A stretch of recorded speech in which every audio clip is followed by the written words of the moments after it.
ইন্দ্র, দেখ আমি চলে এসেছি। মা।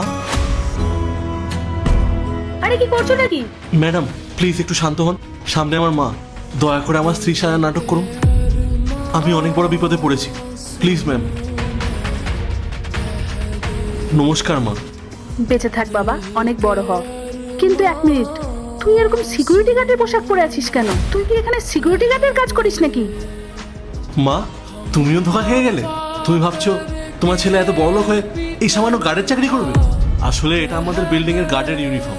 ওর ইউনিফর্মটা আজকেই আসলো, তাই ফিটিং আছে কিনা তাই পরে দেখছিলাম। আসলে মা ও তো ছুটিতে গ্রামের বাড়ি আছে, তাছাড়া আর কিছুই না। তাই বল, আমি তো অবাকই হয়ে গেছিলাম যে আমার ছেলে গার্ডের কাজ কেন করছে। যাকগে, যাচ্ছিলাম তো আমি বৌমার সাথে দেখা করতে, কিন্তু এই তো, এটাই কি আমার বৌমা? হ্যাঁ মা, এই হলো আমার স্ত্রী পায়েল।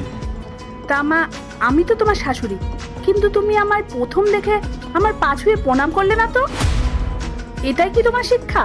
তোমার বাবা মা কি তোমাকে কোনো সংস্কার শেখায়নি? পায়েল, মা এসেছে, প্রণাম করলে না? আসলে মা শহরের আবহাওয়াটাই এরকম, অনেকেই অনেক কিছু ভুলে যায়। পায়েল দীর্ঘ সময় বিদেশে ছিল তো, লন্ডনে থেকে পড়াশোনা করেছে, তাই ও এইসবে অভ্যস্ত নয়। কিন্তু মা ও মনে মনে তোমাকে অনেক শ্রদ্ধা করে।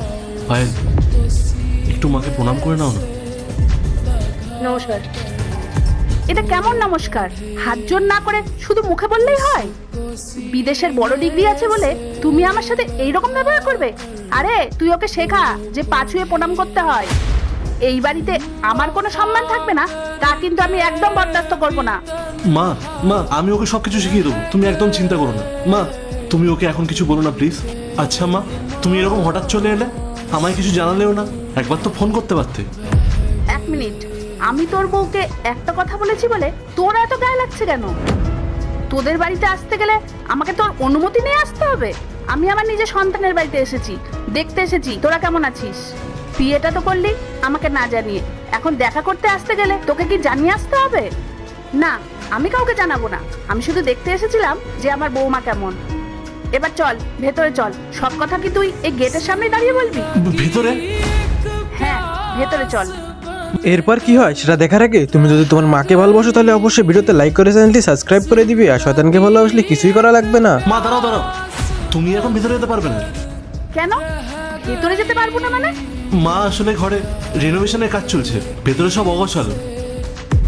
তোরা এত পড়াশুনো করিস, কথায় কথায় ইংরেজিও ঝাড়িস, কিন্তু সামান্য জ্ঞানটুকুও নেই তোদের। মা এসেছে, অন্তত বসার মতো জায়গাও কি তোদের নেই? ঘরের অবস্থা